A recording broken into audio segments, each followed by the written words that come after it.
वो फैटी इतना क्लमजी था कि जैसे ही उसने अपनी फैमिली सोर्ड को उठाकर ट्राई किया, उसी तलवार से खुद को ही घोंप लिया। किसी तरह उसकी जान बच गई, लेकिन उस हादसे के बाद उसके अंदर कुछ पूरी तरह बदल चुका था। जो लड़का हर वक्त खाते रहने वाला आलसी था, वो अचानक खाना छोड़ देता है और ट्रेनिंग शुरू कर देता है। पूरा दिन दौड़ना, ब्रेक्स में मैनाकोर पर काम करना और फिर दिन रात वुडन सोर्ड घुमाते रहना, बस यही उसकी जिंदगी बन जाती है। थकान को वो पूरी तरह इग्नोर कर देता है। इंस्ट्रक्टर जब रुकने को कहता है, तब भी वो नहीं सुनता। बारिश हो या ठंडी जमीन, वो लगातार प्रैक्टिस करता रहता है। उसके हाथों की स्किन घिस जाती है, खून बहने लगता है और आखिरकार वुडन सोर्ड टूट जाती है। सिर्फ 1 महीने में वो हर मूवमेंट को परफेक्शन तक शार्पन कर लेता है। अपने घायल हाथों को देखते हुए उसके चेहरे पर संतोष होता है, जैसे कुछ हासिल कर लिया हो। लेकिन इंसानी शरीर की भी एक लिमिट होती है। एक्सट्रीम एग्जॉस्शन के कारण वो बेहोश हो जाता है। फिर भी समय के साथ ट्रेनिंग जारी रहती है। धीरे धीरे उसका मोटापा गायब हो जाता है और एक दिन उसका सोर्ड मास्टर उसकी सोर्ड स्किल्स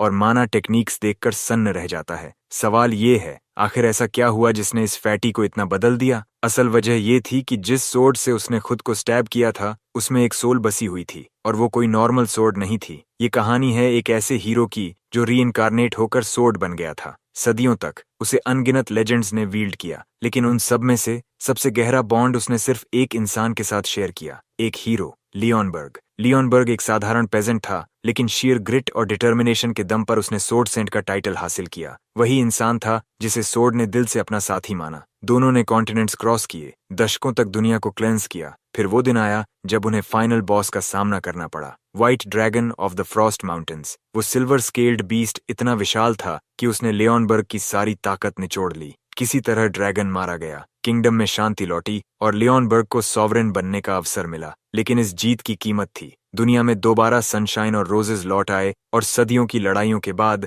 सोर्ड को फाइनली रेस्ट दे दिया गया। तलवार लियोनबर्ग की ब्लड लाइन में पीढ़ी दर पीढ़ी पास होती रही, लेकिन कोई भी सक्सेसर उस खालीपन को भर नहीं पाया जो उसके दिल में उसके पुराने साथी ने छोड़ा था। हर अगली जनरेशन के प्रिंस पहले से ज्यादा इनकॉम्पिटेंट निकलते गए और ये मीडियोक्रिटी अपने चरम पर पहुंची जब सोर्ड एक good for nothing obese youth के हाथों में पहुंची। जैसे ही फैट प्रिंस ने अपनी राइटफुल वेपन उठाई, सोर्ड अंदर से कांप उठी। ये पिग एक इल मैनर्ड ब्रैट था जिसे ब्लेड वील्ड करने की एबीसी तक नहीं आती थी। सोर्ड ने तुरंत स्टैट चेक रन किया। सिस्टम विंडो खुलती है। Name Adrian Lienberg, age 16, obese, 7-fold nerved, stamina almost 0 और ऊपर से माना सेंसिटिविटी डिसऑर्डर। सरनेम लियनबर्ग होने के बावजूद उसके स्टैट्स एक सच्चे डिसेंडेंट जैसे बिल्कुल नहीं थे। वो सोर्ड को सीधा पकड़ने तक में स्ट्रगल करता है, सिर्फ बातें, कोई दम नहीं। सेंट हीरो का नाम चिल्लाते हुए वो पूरी ताकत से ब्लेड उठाकर हवा में इधर उधर स्विंग करने लगता है। सर्वेंट्स घबराकर इधर उधर भागते हैं,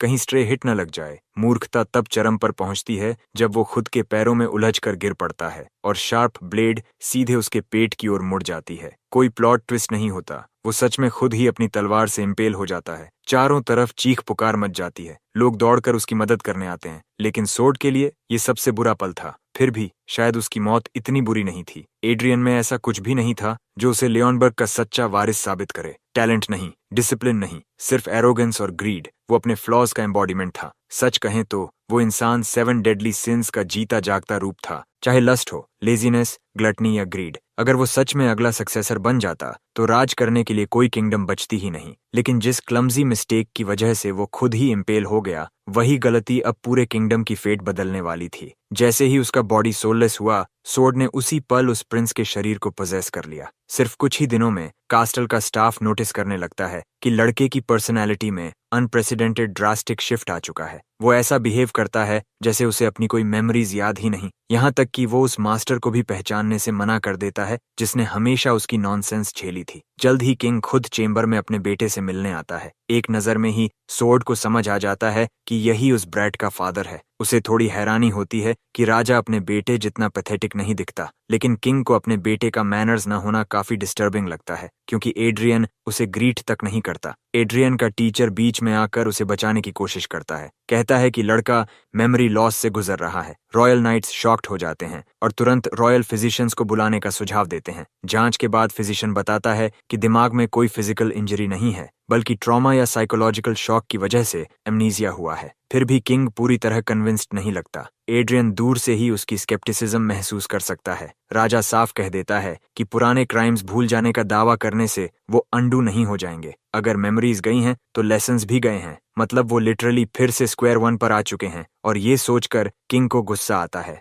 अपने बेटे को पैथेटिक कहकर राजा चेंबर छोड़ देता है। उधर एड्रियन यानी असल में उस बॉडी के अंदर मौजूद सोर्ड इस ट्रीटमेंट से बिल्कुल खुश नहीं है। उसे समझ आने लगता है कि ये बच्चा कितना मेस्ड अप रहा होगा कि ऐसी रेप्यूटेशन बन गई। कम से कम एक इंसान ऐसा है जो उसे इंसान की तरह ट्रीट करता है, उसकी मदर। वो अपने यूजलेस बेटे से दिल से प्यार करती है। उसे तो ये सैक ऑफ पोटैटोज भी हैंडसम लगता है। माँ बस खुश है कि उसका बेटा जिंदा है। सोर्ड को उस पर सिर्फ पिटी आती है। वो ऐसे बेटे का शोक मना रही है जो असल में मर चुका है। रात ढलती है और माँ अपने कमरे में चली जाती है। उसकी खुशी देखकर सोर्ड को रियलिटी का एहसास होता है। उसने अपने ही दोस्त के डिसेंडेंट को मार दिया, जबकि उसका काम उन्हें प्रोटेक्ट करना था। लेकिन वो खुद को समझाता है कि रोने से कुछ नहीं बदलेगा। अब कम से कम वो ओरिजिनल एड्रियन की फेलियर्स को ठीक कर सकता है। ये बॉडी मोटी है, वीक है और किसी काम की नहीं। पहला गोल साफ है, स्ट्रेंथ बनाना। वो पावर की परस्यूट शुरू करना चाहता है, माना हार्ट फॉर्ज करके। वो गहरी सांस लेता है, माना कॉन्सेंट्रेट करता है, लेकिन कुछ भी नहीं होता। माना बस फिज हो जाती है। वो फिर कोशिश करता है पूरी ताकत लगाकर, लेकिन फिर भी फेल। तब उसे समझ आता है ये बॉडी पूरी तरह ब्रोकन है। वो डिस्पेयर में डूब ही रहा होता है कि तभी एक सर्वेंट आती है, क्वीन की तरफ से भेजा गया टॉनिक लेकर। टॉनिक भले टेस्ट में बेकार हो, लेकिन इनकॉम्पिटेंट बॉडी के लिए काफी पोटेंट है। मेड डर रही होती है क्योंकि पहले एड्रियन ने इसे पीकर वायलेंट रिएक्शन दिया था, लेकिन इस बार एड्रियन तुरंत समझ जाता है कि ये लिक्विड मैना से एनरिच्ड है। बिना सोचे वो कप छीनकर पूरा टॉनिक एक सांस में पी जाता है। मेड शॉक हो जाती है। उसके जाते ही एड्रियन फिर से अपने हाथों में मैना कंसोलिडेट करने की कोशिश करता है, इस बार उम्मीद के साथ। खुशकिस्मती से जो टॉनिक उसने पिया था वो कोई होक्स नहीं निकला। भले ही वो अभी भी बहुत कम माना कंसोलिडेट कर पा रहा था, फिर भी उसने एक्सपेरिमेंट जारी रखने का फैसला किया। वो तुरंत उसी मेड के पीछे भागा जिसने उसे टॉनिक दिया था और उससे और मांग लिया। कुछ दिन बीते और एड्रियन के चबी चेहरे पर आई ग्रीडी ग्रिन इस बात का सबूत थी कि उसने आखिरकार मैना हार्ट बना लिया है। उसके लिए मैना हार्ट बनाना नॉर्मली चाइल्ड्स प्ले होता अगर ये बॉडी उसकी पुरानी ना होती, और यही उसकी सबसे बड़ी भूल थी। उसने एक वेरिएबल कंसिडर ही नहीं किया। जैसे ही माना उसके हार्ट में इग्नाइट हुई, असहनीय दर्द शुरू हो गया। अंदर से ऐसा लग रहा था जैसे आग लग गई हो। चेस्ट किसी भी पल फट जाएगी। माना हार्ट बनाना हमेशा पेनफुल होता है, और अगर वो इस दर्द में बेहोश हो गया तो सीधा डूम। वो पूरी ताकत से कॉन्सेंट्रेट करता है, खुद को माना के फ्लो में डुबो देता है। आखिरकार वो सबसे ग्रूलिंग स्टेज पार कर लेता है। उसे खुद पर गर्व होता है, सिर्फ इसलिए नहीं कि उसने मैना हार्ट बना लिया, बल्कि इसलिए कि ये मैना हार्ट अब उसका खुद का है। पिछली जिंदगी में वो दूसरों को मोनो हार्ट वील्ड करने में मदद करता था,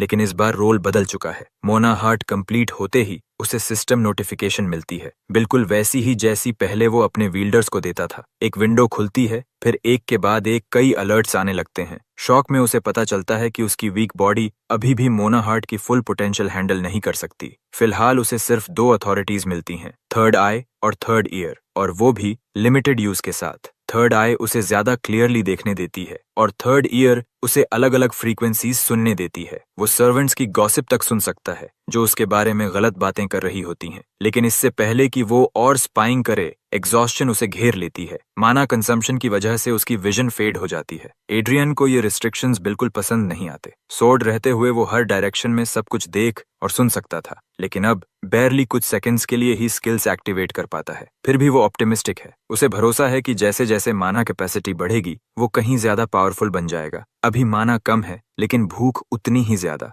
पावर की परस्यूट में वो भूल ही गया था कि अब वो एक ह्यूमन बॉडी में है जिसे खाना भी चाहिए। थोड़ी देर बाद उसकी प्यारी मदर फिर से आती है। इस बार वो पहले से भी ज्यादा खुश है क्योंकि उसके बेटे ने भेजा हुआ टॉनिक पूरी तरह पी लिया था। वो उसे प्यार से सहलाती रहती है। तभी एक नया कैरेक्टर सामने आता है। माँ पूछती है कि क्या वो इस आदमी को पहचानता है। एड्रियन साफ मना कर देता है। ये इंटिमिडेटिंग सा आदमी असल में उसकी माँ का भाई है, यानी उसका अंकल। माँ चाहती है कि उसका भाई एड्रियन की लॉस्ट मेमोरीज वापस लाने में मदद करे, लेकिन अंकल का नजरिया अलग है। उसके मुताबिक एड्रियन की मेमोरीज वैसे भी यूजलेस थीं, तो उन्हें वापस लाने का कोई मतलब नहीं। इस हार्श बात से एड्रियन समझ जाता है कि इस आदमी के दिल में उसके लिए पुरानी दुश्मनी भरी है। फिलहाल अंकल सिर्फ एक वादा करता है, इस फैट बॉडी को पतला करना और कुछ मसल बनवाना। इससे ज्यादा एक्सपेक्ट करना बेकार है। माँ फिर भी थैंकफुल होती है, लेकिन जिस तरह ये आदमी उसे घूर रहा है, भूखे वुल्फ की तरह, एंड्रेन को समझ आ जाता है कि आगे कुछ पेनफुल आने वाला है। अगले ही सीन में उसे जोर से जमीन पर किक मारकर गिराया जाता है। वो आदमी हार्मलेस बच्चे को ऐसे देख रहा है जैसे शिकार, और साफ कर देता है, ये ट्रेनिंग नहीं होगी, ये सर्वाइवल होगी। एड्रियन को अब सांस लेने तक की इजाजत नहीं है जब तक अंकल खुद अलाउ न करे। अगर उसका मूड हुआ तभी वो फैमिली की सबसे सेक्रेड स्वॉर्ड्समैनशिप सिखाएगा। ये बात हमारे फैट फेला को अंदर तक जला देती है। जिस इंसान की वजह से ये पूरा स्टाइल एग्जिस्ट करता है, उसी के डिसेंडेंट को ऐसे ट्रीट करना प्योर इंसल्ट है। गुस्से में एड्रियन वाव करता है कि 6 मंथ्स के अंदर वो अंकल से खुद को एक्नॉलेज करवाएगा। अगर फेल हुआ तो वो उसकी हर विम का पपेट बनेगा, लेकिन अगर जीत गया तो वो एक विश मांगेगा। किड की कॉन्फिडेंस को एरोगेंस समझकर दुनिया का सबसे एरोगेंट आदमी तुरंत टर्म्स एक्सेप्ट कर लेता है। अंदर ही अंदर एड्रियन जानता है कि ये बॉडी उसे हेल देने वाली है, फिर भी वो माना से खुद को रैप करता है और स्प्रिंट शुरू कर देता है एक्स्ट्रा फैट बर्न करने के लिए। तभी अंकल उसके बॉडी में माना की प्रेजेंस महसूस करता है और शॉक में उसे रोक देता है। वो पूछता है क्या उसने ऑलरेडी माना हार्ट बना लिया है। एड्रियन इस मौके को ब्रैग करने में वेस्ट नहीं करता, लेकिन अंकल प्राउड होने की बजाय अनॉयड हो जाता है। वो बताता है कि मोनो हार्ट टेक्निक सिर्फ low grade bottom tier mercenaries के लिए होती है। बस एक ही लाइन में उसकी सारी कॉन्फिडेंस क्रम्बल हो जाती है। थोड़ी देर बाद अंकल अपनी स्ट्रेंथ दिखाता है। वो माना रिंग बनाकर एड्रियन पर स्ट्राइक करता है और एक ही वाइप में उसकी सारी माना शैटर हो जाती है। ये टेक्निक है माना चेन्स, जो माना हार्ट से बनी ऑरा को क्रश कर देती है। ये ज्यादा स्टेबल और आसान होती है। यहाँ तक कि काउंट ईलाई फैमिली, जो मोनोहार्ट ट्रेडिशन पर टिकी थी, वो भी 100 साल पहले रुइन हो चुकी है। अब प्रैक्टिकली कोई भी माना हार्ट यूज नहीं करता। मजबूर होकर एड्रियन को माना चेन्स की बेसिक थ्योरी पढ़नी पड़ती है। मेजर्स माना सर्कल्स यूज करते हैं, नाइट्स माना चेन्स वीव करते हैं। नाइट का रैंक तय होता है चेन्स की संख्या से, सिंगल चेन, डबल चेन, फिर ट्रिपल, क्वाड और आखिर में पेंटा चेन। पढ़ते पढ़ते उसे एहसास होता है कि अंकल सच में जोक नहीं कर रहा था। तभी उसे एक फेमिलियर कीवर्ड दिखता है, ऑलरिंगन। उसे याद आता है अर्नेस्ट ऑलरिंगन नाम का एक आदमी जो कभी उससे मिलने आया था और जिसके पास न स्वॉर्ड आर्ट्स थे न मैजिक, कुछ अलग ही था। ये सोचकर एड्रियन के चेहरे पर स्mirk आ जाती है, जैसे उसे अगला स्टेप समझ में आ गया हो। अगली सुबह नई कॉन्फिडेंस के साथ वो ट्रेनिंग के लिए स्ट्रेच करता है। अंकल पूछता है किताबें पढ़ ली, समझ आ गया कि मोनोहार्ट कितना स्टूपिड है। लेकिन उल्टा एड्रियन की कॉन्फिडेंस दोगुनी हो चुकी होती है। वो कामली कहता है कि अलग अलग माना हार्ट्स के अलग वर्किंग मैकेनिज्म्स होते हैं। अंकल उसे स्टबर्न मर्सनरी समझकर हंस देता है और ओपन चैलेंज देता है, अगर एड्रियन सच में डिफरेंट है तो एक डबल चेन नाइट को हरा कर दिखाए। अगर जीत गया तो वो उसका गार्डियन बनेगा, ठीक वैसे ही जैसे उसकी माँ चाहती थी। एड्रियन जानबूझकर अंकल की थिक स्किन के नीचे घुसने की कोशिश करता है और कैजुअली पूछ देता है कि क्या अंकल का गार्डियन बनना सच में कोई फायदा भी देगा। ये बात नाइट के ऑनर पर सीधा हमला बन जाती है। वो खुद को किंगडम का काउंट, नॉर्दर्न आर्मी का कमांडर, ब्लैक लैंसर्स का मास्टर और 5 सिल्वर लायंस में से एक बताता है। एक ऐसा नाइट जिसने 4 रिंग्स वीव की हैं, क्वाड चेन नाइट। और ऐसा आदमी किसी बच्चे की इंसुलेंस टॉलरेट नहीं करेगा। वो इतना भयानक माना रिलीज करता है कि जमीन तक क्रैक हो जाती है, बस अपनी कॉम्पिटेंस साबित करने के लिए। एड्रियन अब समझ रहा है कि ये आदमी असली मॉन्स्टर है, लेकिन हालात इतने एस्केलेट हो जाते हैं कि पास खड़े नाइट्स को अपने ही काउंट की तरफ वेपन्स उठाने पड़ते हैं, वरना यंग प्रिंस की जान खतरे में पड़ सकती थी। स्टेक्स देखकर एड्रियन को एहसास होता है कि ये चैलेंज उसकी सोच से कहीं ज्यादा ब्रूटल होने वाला है। कुछ देर बाद एड्रियन फर्श पर ऐसे पड़ा होता है जैसे गेहूं की बोरी, कार्डियो से पूरी तरह एग्जॉस्टेड, एक्स्ट्रा फैट जलाने की कोशिश में। उसके दिमाग में बार बार उस एरोगेंट काउंट का चेहरा घूमता रहता है। अगर वो डबल चेन नाइट को नहीं हरा पाया तो वो स्मग स्कार फेस्ड बास्टर्ड पूरी जिंदगी उसे नीचा दिखाता रहेगा। कमरे में लौटते ही फिजिशियन उससे मिलने आ जाता है, जो क्वीन के ऑर्डर्स पर उसे हील करने आया है, लेकिन एड्रियन उसे सीधा बाहर निकाल देता है। वो हीलिंग मैजिक नहीं चाहता, क्योंकि हीलिंग टाइम रिवर्सल की तरह काम करती है, माइक्रो इंजरीज मिटा देती है, मसल्स की ग्रोथ रोक देती है और उसकी सारी मेहनत वेस्ट हो जाती है। एक दिन खाना खाते वक्त उसका बड़ा भाई डाइनिंग हॉल में घुस जाता है। स्वॉर्ड उसे पहचान नहीं पाता तो एक नाइट उसके कान में बताता है कि ये थर्ड प्रिंस है, प्रिंस जिलियान, एक टिपिकल टॉक्सिक माना ब्रदर। वो एड्रियन का मजाक उड़ाने आया है, उस इंसिडेंट पर जब उसने खुद को तलवार से इम्पेल कर लिया था। एड्रियन उसे इग्नोर करता है, लेकिन भाई अगले रूमर पर आ जाता है, काउंट बेलहार्ट के साथ बेट वाला। सुनते ही वो खुद वॉलंटियर कर देता है कि वो डबल चेन नाइट बनकर एड्रियन को हराएगा। एड्रियन सोचता है कि इस फैमिली के सारे डिसेंडेंट्स इरिटेटिंग क्यों हैं। गिलियान कोई नॉर्मल नहीं है। 4 साल की उम्र में उसने 2 रिंग्स बना ली थीं, प्योर प्रोडिजी। तभी एक मेड आती है और ढेर सारे लेटर्स लाती है। ज्यादातर लोग ड्यूअल के लिए चैलेंज कर रहे हैं या स्पारिंग पार्टनर बनना चाहते हैं। असल में सब फ्री में प्रिंस को पीटने का मौका ढूंढ रहे हैं। ये देखकर एड्रियन का खून खौल जाता है और वो मेड को ऑर्डर देता है कि सारे नाम लिख ले। अगले सीन में ट्रेनिंग के दौरान नॉर्दर्न कमांडर उस पर एक वुडन सोर्ड फेंकता है। लगता है फाइनली उसे सीरियस सोर्ड ट्रेनिंग देने का मन बना लिया गया है। एड्रियन को कोई एक्सक्यूज नहीं सुनना कि प्रिंस को सिखा नहीं पाया, इसलिए ब्लेम आ रहा है। वो झुककर वुडन सोर्ड उठाने जाता है, थोड़ा अनॉयड कि सामने वाला आदमी उसे पोलाइटली दे भी सकता था। तभी अचानक उसका पूरा बॉडी झटका खा जाता है। मसल्स बिना वजह स्पैज़म करने लगते हैं। बैलरहार्ड सोचता है कि शायद लड़के ने अभी तक हीलिंग मैजिक नहीं ली। एड्रियन उसे ताना मारता है कि इतना बड़ा नाइट होकर भी असली वजह नहीं जानता। हीलिंग मैजिक मसल्स को ओरिजिनल स्टेट में लौटा देती है और ग्रोथ रोक देती है।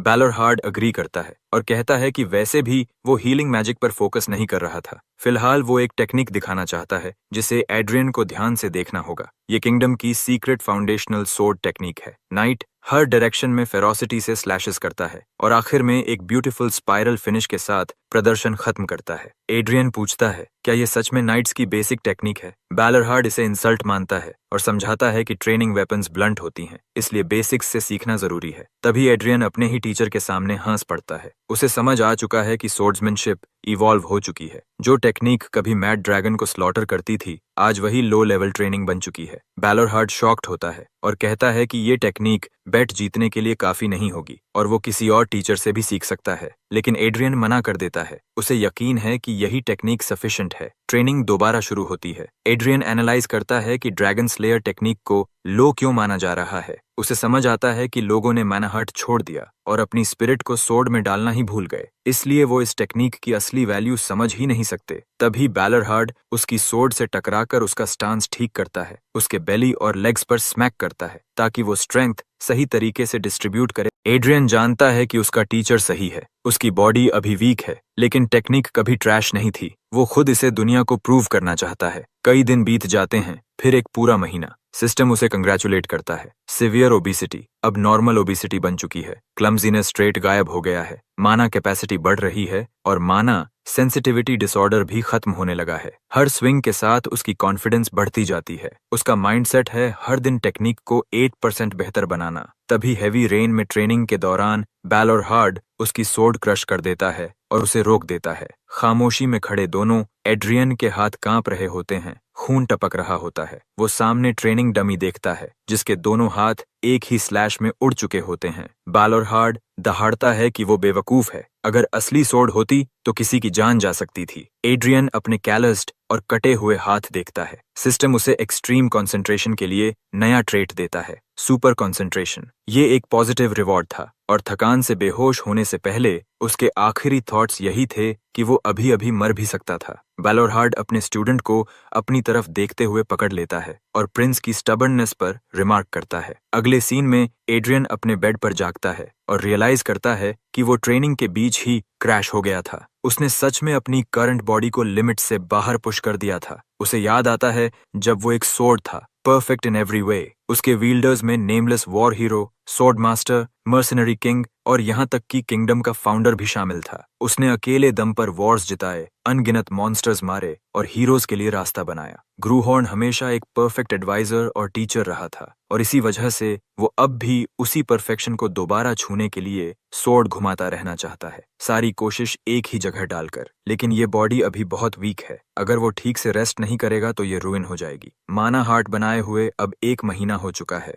और इस दौरान उसके अंदर माना जमा हो चुका है। मेडिटेशन करते हुए वो अगले लेवल के लिए खुद को तैयार करता है, जिसे सिस्टम अब अलाउ कर रहा है। उसका बॉडी अब ज्यादा माना फ्रीली एक्सेस कर सकता है। माना हार्ट इवॉल्व होने लगता है और फिजिकल कॉन्स्टिट्यूशन भी एडजस्ट हो जाती है। प्रोसेस के एंड तक एड्रियन का माना हार्ट सफलतापूर्वक स्टिम्युलेट हो जाता है। वो तुरंत टेस्ट करने के लिए सोर्ड उठाकर स्विंग करता है। अब वो सोर्ड लर्नर के लेवल तक पहुंच चुका है और ऑरा 2 की बेसिक फॉर्म एक्सेस कर सकता है, जो उसकी तलवार से फ्लोइंग वेव्स के रूप में दिखती है। बेसिक्स आखिरकार सीख ली गई हैं। अगली ट्रेनिंग सेशन में बैलरहार्ड बताता है कि पूरे किंगडम में बेट की रूमर्स फैल चुकी हैं। इसी वजह से उसे एड्रियन को और भी सख्ती से ट्रेन करना पड़ रहा है। हालांकि वो अनॉयड है कि एड्रियन अब तक कोई पार्टनर ढूंढ नहीं पाया। दिमाग में जो नाम आता है वो थर्ड प्रिंस का है, लेकिन एड्रियन जानता है कि वो सीधे डबल चेन नाइट से नहीं लड़ सकता, इसलिए वो सिंगल चेन से शुरुआत करना चाहता है। एड्रियन कार्ल से अपडेट मांगता है। नाइट बताता है कि उसने हर जगह स्पारिंग रिक्वेस्ट्स भेज दी हैं, लेकिन उसे चिंता है कि प्रिंस इतने सारे लोगों से फाइट क्यों करना चाहता है। असल रीजन ये है कि ये सब लोग एड्रियन से नफरत करते हैं और इस मौके का फायदा उठाकर उसे चोट पहुंचाना चाहते हैं। एड्रियन को ये सब पता है, उसे बस अंकल को रेफरी चाहिए ताकि कोई मर न जाए। कुछ दिनों बाद पहला ट्रेनिंग मैच होता है। पहला चैलेंजर पैलेस को ऑ से देखता है। उसका नाम टेलर तालहाइम है, एक बैरन का दूसरा बेटा। सालों पहले मोटे बदतमीज प्रिंस ने उसके फैमिली का सबके सामने अपमान किया था, जिससे उनका सम्मान मिट्टी में मिल गया। तब से तालहाइम फैमिली रिडिक्यूल का शिकार बनी हुई है। आज वो बदला लेने आया है। टेलर प्रिंस से रिस्पेक्ट के साथ मिलता है और खुद को सिंगल चेन अप्रेंटिस नाइट बताता है, लेकिन एड्रियन उसे बीच में ही वीक कहकर इंसल्ट कर देता है। इससे टेलर को यकीन हो जाता है कि ये प्रिंस अब भी उतना ही एरोगेंट है। बैलरहार्ड दोनों के बीच टेंशन देख लेता है और टेलर को शांत रहने का आदेश देता है। एक पल पहले रिवेंज से भरा टेलर नॉर्दर्न कमांडर को देखकर फैन गर्ल बन जाता है। यहाँ तक कि एड्रियन भी सोचता है कि उसका अंकल उससे बेहतर प्रिंस डिजर्व करता है, जिस पर बैलरहार्ड उसे ताना मारता है कि वो पहले कितना शिटी नोबल ब्रैट था। दोनों फाइटर्स को पोजीशंस लेने को कहा जाता है और फाइट शुरू होती है। दोनों एक दूसरे को घूरते हैं। टेलर सबसे पहले अपनी ऑरा अनलीश करता है। कॉन्फिडेंट स्माइल के साथ प्रिंस को पनिश करने दौड़ता है। वो एरियल स्लैश करता है, लेकिन सिर्फ एक ग्लांस में ही एड्रियन अप्रेंटिस नाइट की वेस्टेड मूवमेंट्स पकड़ लेता है और कैजुअली स्ट्राइक ब्लॉक कर लेता है, जिससे टेलर शॉक हो जाता है कि माना हार्ट होते हुए भी उसने माना चेन रोक ली। टेलर पीछे कूदकर डिस्टेंस बनाता है और सोचता है कि माना हर्ट माना चेन को कैसे रोक सकता है। ऑब्जर्वेशन सही थी,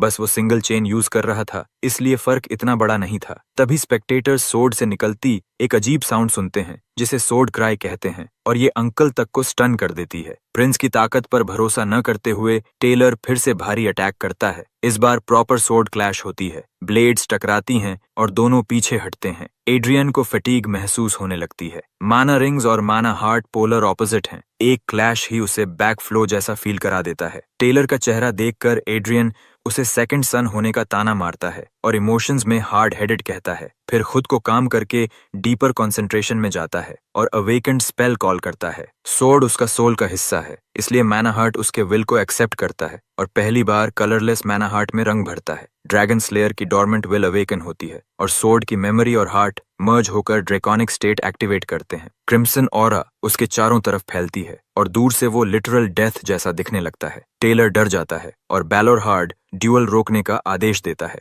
लेकिन रूथलेस एड्रियन स्लॉटर करने आगे बढ़ता है। फ्लैशबैक में दिखता है कि एड्रियन ने खुद अंकल से कहा था कि अगर वो किल करने लगे तो उसे रोक देना, और अब वही हो रहा है। नॉर्दर्न कमांडर तुरंत इंटरवीन करता है। एक स्किल से एड्रियन को दीवार में उड़ा देता है। नाइट्स चारों तरफ से उसे पकड़ने दौड़ते हैं। सोचते हैं असैसिनेशन अटेम्प्ट हुआ है, लेकिन एड्रियन उठकर सबको रोक देता है, क्योंकि उसने ही ऐसा करने को कहा था। बस वो ये नहीं चाहता था कि उसे सच में नॉकआउट कर दिया जाए। प्रिंस बेहोश हो जाता है और अगली बार जागता है तो माना हार्ट पाउंडिंग कर रहा होता है। अंकल की ताकत मॉन्स्ट्रस है। उस एक हिट और बैकफ्लो ने उसे गिरा दिया था, लेकिन गुड थिंग कोई आफ्टर इफेक्ट्स नहीं थे और टेक्निकली वो मैच जीत भी चुका था। एड्रियन हंस ही रहा होता है कि अंकल सीरियस डिस्कशन के लिए आ जाता है और पूछता है कि जो सोर्ड स्टाइल उसने इस्तेमाल किया वो उसने सिखाया ही नहीं था। प्रिंस बताता है कि उसने सोर्ड की एसेंस में खुद को डुबो दिया और उसके साथ वन हो गया। बैलरहार्ड को जो परेशान करता है वो ये है कि बिना रियल फाइट एक्सपीरियंस के भी Prince God like murderous intent दिखा रहा था। उसकी स्पिरिट ब्लड लस्ट से भरी हुई थी। हालांकि कमांडर इससे पूरी तरह डिसएग्री भी नहीं करता। ये सुनकर एड्रियन शॉक्ड हो जाता है, क्योंकि उसे लेक्चर की उम्मीद थी, लेकिन नॉर्दर्न कमांडर हंसते हुए कहता है कि वो पहले सोल्जर है और सोल्जर्स जीतने का रास्ता चुनते हैं, चाहे तरीका कोई भी हो। अपनी रूथलेस फिलॉसफी के बावजूद बैलरहार्ड को एड्रियन की ब्लड लस्ट से दिक्कत होती है, क्योंकि वेपन दोस्त और दुश्मन में फर्क नहीं कर पाता। प्रिंस आर्ग्यू करता है कि वो खुद अपनी वीकनेसेस सुधारने में लगा है। उसका मैटरनल अंकल उसकी ग्रोथ में इंटरेस्ट दिखाता है, लेकिन अंदर ही अंदर सोचता है कि कहीं ये लड़का अपने इनर डीमंस में ही कंज्यूम न हो जाए। 3 दिन की स्पारिंग के बाद टेलर हार मानकर खड़ा होता है और प्रिंस उसे पिछले दिनों की मदद के लिए धन्यवाद देता है। बदकिस्मती से टेलर बदला नहीं ले पाया और एड्रियन उसे ताना मारता है कि जो चाहता था वो भी नहीं मिला। फिर वो मेड को एक स्पेशल गिफ्ट लाने को कहता है जो वो तालहाइम फैमिली को देना चाहता है, क्योंकि उसे पता है कि पुराना स्नॉबी प्रिंस लोगों के साथ कितना गंदा बर्ताव करता था। ये गिफ्ट काफी नहीं है, लेकिन कम से कम फैमिली के साथ अमेंड्स करने की कोशिश है। टेलर प्रिंस के बदले हुए बिहेवियर से पूरी तरह कंफ्यूज्ड हो जाता है, जबकि एड्रियन उसे भगा देता है और सोचता है कि उसे ओरिजिनल शिटी प्रिंस के मेस साफ करने की कोई जरूरत ही नहीं थी। स्पारिंग सेशंस की खबर पूरे किंगडम में फैल जाती है। सबको लगता है कि वॉरियर्स फर्स्ट प्रिंस को बुरी तरह पीटेंगे, लेकिन कई सेशंस के बाद भी एड्रियन के हारने की कोई खबर नहीं आती। उल्टा लौटने वाले वॉरियर्स प्रिंस की तारीफ करने लगते हैं और उसे काइंड और बेनेवलेंट बताते हैं। आम लोग सोचने लगते हैं कि शायद रॉयल फैमिली ने इन्हें ब्रेन वॉश कर दिया है। जब ये बात एड्रियन तक पहुंचती है तो वो और भी चिढ़ जाता है। असल रीजन ये था कि सब वॉरियर्स इतने बुरी तरह पिटे थे कि कुछ बोल ही नहीं पाए। एड्रियन नोबल्स को बेकार समझता है, लेकिन उसका अंकल उसे भी उसी कैटेगरी में डालकर मजाक उड़ाता है। प्रिंस तंग आकर अपने रीसेंट ओपोनेंट को पोलाइटली धमकी देता है कि जाकर असली रिजल्ट्स बता दे। उसे उम्मीद होती है कि इससे रूमर्स बंद होंगे, लेकिन अगले दिन और भी रूमर्स फैल जाते हैं कि फैट प्रिंस खुद रिजल्ट्स फैब्रिकेट कर रहा है। ब्रो हर तरफ से एल ही ले रहा है। नोबल्स पर ध्यान देने की बजाय वो सारी फ्रस्ट्रेशन ट्रेनिंग में डाल देता है। हर स्विंग पहले से ज्यादा फेरोशियस हो जाती है। ब्लेजिंग माना के साथ हवा तक कटने लगती है। मना हार्ट पूरी तरह अलाइव हो जाता है और वो कैल्स से आखिरी स्पारिंग पार्टनर के बारे में पूछता है। नाइट बताता है कि आज उसका फाइनल ओपोनेंट आएगा, एक प्रॉपर नाइट जिसने सच में अपनी स्वॉर्ड मास्टरी हासिल की है। वो एक ऐसी वॉरियर है जो अपनी फैमिली टेक्निक्स से संतुष्ट नहीं थी और नाइट ऑर्डर ज्वाइन करके एलीट बन गई। ये डिस्क्रिप्शन एड्रियन को पसंद आती है और वो आर्विन कुर्जियन के अराइवल का स्वागत करता है। जैसे ही आर्विन अरीना में चलकर आती है, ऑर्डिनरी नाइट्स उसे आयरन लाइट ऑर्डर की वॉरियर के रूप में याद करते हैं, जिसे लोग क्लिफ पर खिला फूल, थॉर्नी रोज और दिल तोड़ने वाली वुमन कहते हैं। हर कदम में एलिगेंस, प्योर ब्यूटी। इतना टैलेंटेड नाइट फर्स्ट प्रिंस से फाइट करने आई है, ये अपने आप में बड़ी बात है। स्पेक्टेटर्स को पूरा यकीन होता है कि आर्विन प्रिंस को डॉग वॉक करके ह्यूमिलिएट करेगी। आयरन लायन नाइट्स एलीट माने जाते हैं और आर्विन उनमें प्रोबेशन नाइट है, एक प्रोडिजी जिसकी मेंबरशिप लगभग कंफर्म है। सवाल ये है कि इतनी पावरफुल ओपोनेंट एड्रियन को क्यों मिली? असल में दोनों के बीच पास्ट में कोई मिसअंडरस्टैंडिंग हुई थी। एड्रियन सोचता है कि ट्रैश प्रिंस ने फिर किसी से बेवजह पंगा लिया होगा, इसलिए वो मेड से पूरी कहानी पूछता है। फ्लस्टर्ड मेड बताती है कि पुराने प्रिंस ने आर्विन को हरास किया था। मतलब साफ है, अब ब्रो को पुराने ग्रज का पूरा इंटरेस्ट समेत पेमेंट मिलने वाला है।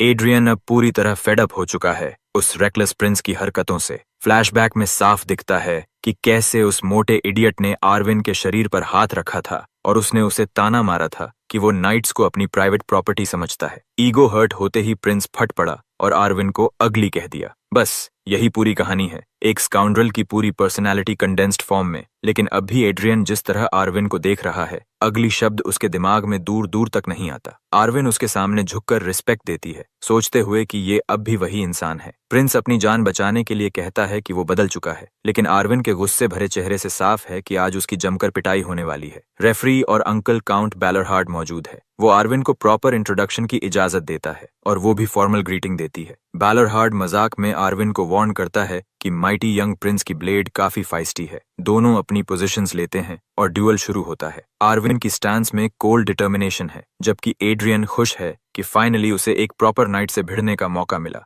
खूबसूरत लेकिन मर्डरस। आर्विन ब्लिट्स करती है रिफाइंड मूवमेंट के साथ। पहला क्लैश एड्रियन ब्लॉक करता है, लेकिन माना डिफरेंस इतना ब्रूटल होता है कि डायरेक्ट बैकफ्लो से उसके मुंह से खून निकल आता है। फिर भी आर्विन रुकती नहीं और लगातार ऑफेंस में जाती है। दोनों ब्लेड्स एक्सचेंज करते हैं, क्लैश होते हैं और एड्रियन लिटरली रैगडॉल की तरह इधर उधर उछल रहा होता है। आर्विन डिसाइसिव स्ट्राइक के लिए आती है। मजबूर होकर एड्रियन ने ड्रैगन स्लेयर स्टेट एक्टिवेट करता है और ब्लड लस्ट छोड़ देता है। ये ऑरा उसे स्टन कर देती है और उसका सोर्ड डिफ्लेक्ट हो जाता है। वो पीछे हटती है, हाँफते हुए प्रिंस की स्टाइल ऑब्जर्व करती है। एड्रियन खुद भी बैरली टिका हुआ है, क्योंकि आर्विन सिंगल रिंग होते हुए भी बाकी सबसे अलग है। तभी एड सी जजमेंट स्किल एक्टिवेट करता है और उसके स्टैट्स देख लेता है, स्ट्रेंथ, वीकनेस, पर्सनैलिटी तक। लिमिटेड यूज में भी वो उसका लेवल देख पा रहा है, मतलब वो उसे हरा सकता है। डाइट पर चल रहा बजट। गिलगमेश क्रिम्सन ऑरा छोड़ता है और आर्विन भी अपना ऑरा अनलीश करती है। दोनों इनसेन स्पीड से एक दूसरे पर टूट पड़ते हैं और असली बैटल शुरू होती है। कुछ मिनट्स बाद दोनों एग्जॉस्शन में खड़े होते हैं। फाइट बराबरी की है, इसलिए बैलरहार्ड मैच रोक देता है और अगले दिन के लिए पोस्टपोन करता है। एड्रियन कॉकी बनकर कहता है कि वो बस खत्म ही करने वाला था। आर्विन भी वही बोलकर उसे मॉक करती है। दोनों एरोगेंट हैं और कंटिन्यू करना चाहते हैं, लेकिन बैलरहार्ड कहता है कि दोनों को इलाज चाहिए। हीलर एड्रियन को पैच करने आता है, लेकिन वो आर्विन को घूरने में बिजी है और वो भी उसे इक्वली नफरत से देख रही है। दोनों ऑपोजिट डायरेक्शन में मुड़ते हैं, एक ही थॉट के साथ, मैं हारने वाला नहीं हूँ। दूसरा दिन भी स्टेलमेट में खत्म होता है और तीसरे दिन दोनों रिफ्यूज करते हैं गिव अप करने से। आर्विन स्किल्ड है, लेकिन प्रिंस का इतना टिक जाना दिखाता है कि वो भी कम नहीं है। राउंड 3 से पहले एड्रियन कुछ कहने की कोशिश करता है। आर्विन सोचती है वो अपोलोजाइज करेगा और तुरंत मना कर देती है। उसकी प्राइड वुंडेड है और वो उसे फाइट में ही रिक्लेम करेगी। लेकिन एड्रियन अपोलॉजी की सोच भी नहीं रहा था। वो एक नया प्रपोजल देता है रिवॉर्ड का। जो हारेगा वो जीते हुए को एक विश देगा, कोई भी विश, किसी भी तरह की। नाइट्स घबरा जाते हैं और उसे रोकने की कोशिश करते हैं क्योंकि रॉयल प्रिंस का ऐसा वादा करना डेंजरस है। एड्रियन उन्हें चुप करा देता है और आर्विन से पूछता है। आर्विन कहती है कि नॉर्मली वो रॉयल नाइट होने के कारण ऐसा एक्सेप्ट नहीं कर सकती, लेकिन अब जब उसे पूरी फ्रीडम दी जा रही है अपना बदला लेने की, तो वो खुशी से इस बेट को एक्सेप्ट करती है। एड्रियन अपनी चॉइस से खुश है और राउंड 3 के लिए आर्विन से भिड़ता है। दोनों फाइटर्स पागलों की तरह स्वॉर्ड स्विंग करते हैं, एक दूसरे की स्पिरिट तोड़ने की कोशिश में। यहीं एड्रियन एक ऐसा मूव करता है जो इतना तेज और ब्रूटल होता है कि प्रोडिजियस नाइट भी स्टन्ड रह जाती है। उसे यकीन नहीं होता कि सिर्फ एक दिन में वो इतना तेज कैसे हो गया, जैसे वो हमेशा से अपनी असली ताकत छुपा रहा हो। दोनों अरीना में नाचते हुए क्लैश करते हैं, लेकिन इस बार हालात उलट चुके हैं। अब प्रिंस एड्रियन बैटलफील्ड डोमिनेट कर रहा है, उसे पीछे धकेल रहा है, यहाँ तक कि उसके चेहरे पर स्क्रैच भी कर देता है। प्रिंस रुकता नहीं और डिसाइसिव अटैक के लिए सीधे उसके सामने पहुंच जाता है। उसका स्वॉर्ड स्विंग उसकी डिफेंस से तेज होता है। दोनों ब्लेड्स टकराते हैं, एक स्वॉर्ड हवा में उड़कर टूट जाती है। नाइट घुटनों पर गिर जाती है और स्पेक्टेटर्स विजेता को अपनी आंखों से देख लेते हैं। आर्विन आउटकम एक्सेप्ट नहीं कर पाती, लेकिन प्रिंस क्लियरली विक्ट्री क्लेम करता है। रिवॉर्ड के तौर पर वो कहता है कि वो आर्विन केरन को ओन करना चाहता है, लेकिन गूनर वे में नहीं। मतलब ये नहीं कि वो उसे ऑब्जेक्ट बनाना चाहता है। कार्ल याद करता है कि कैसे वो फर्स्ट प्रिंस का रॉयल गार्ड बना था। जॉब आसान नहीं थी, लेकिन उसने देखा था कि स्टॉर्म में भी एड्रियन कैसे ट्रेनिंग करता था, डमी को पूरी तरह डिस्ट्रॉय कर देता था और उसके चेहरे पर कॉम्बैट की भूख साफ दिखती थी। उसी दिन कार्ल को लगा था कि ये लड़का डेस्टिन्ड फॉर ग्रेटनेस है। अब वापस प्रेजेंट में सारे गार्ड्स शॉक्ड हैं। किसी नाइट को ओन करना एक हॉरिबल बात है। आर्विन पूछती है कि क्या यही सच में उसकी इच्छा है। एड्रियन साफ करता है कि वो अभी सिर्फ एक अप्रेंटिस नाइट है जो एक स्काउंड्रल प्रिंस से हार गई, इसलिए वो उससे उसकी पूरी पोटेंशियल चाहता है। एक ऐसी नाइट जो सच में आर्विन केरन कहलाने लायक हो। वो उसे सिर्फ रॉयल ड्यूटी से नहीं, बल्कि दिल से लॉयल नाइट बनाना चाहता है। अपनी स्कैनिंग एबिलिटी से वो पहले ही देख चुका है कि आर्विन में स्वॉर्ड मास्टर बनने की असली क्षमता है। इसी वजह से वो उसे चुन रहा है। अब आर्विन का पास्ट सामने आता है। बचपन से वो नाइट बनना चाहती थी, अपने एज ग्रुप में बेस्ट थी, लेकिन कोई उसे रिकॉग्निशन नहीं देता था। उसने और मेहनत की, हर ओपोनेंट को हराया, फिर भी उसे प्रॉपर नाइट नहीं माना गया। लेकिन आज पहली बार कोई उसकी मेहनत को एक्नॉलेज कर रहा है। फर्स्ट प्रिंस उसे फ्यूचर और पोटेंशियल दे रहा है। वो ऑलमोस्ट यकीन नहीं कर पाती और एड्रियन से एक प्रॉमिस मांगती है, उसे पहले नाइट और बाद में वुमन ट्रीट किया जाए। अगर वो ऐसा करेगा तो वो उसकी हर कमांड मानेगी। एड्रियन ऑफर एक्सेप्ट करता है। तुरंत वही प्रोडिजियस नाइट घुटनों पर बैठकर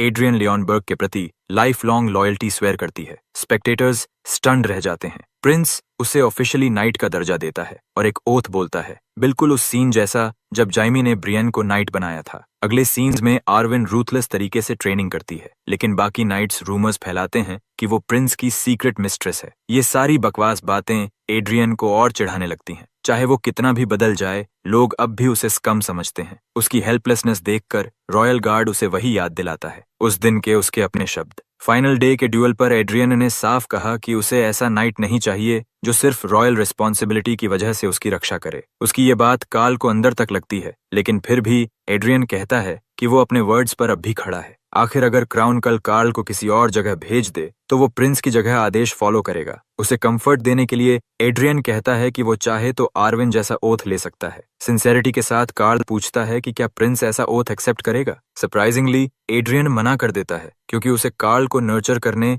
या उससे लॉयल्टी लेने में कोई इंटरेस्ट नहीं है। ये सिंपल सा जवाब है, लेकिन वो सच में सीरियस है।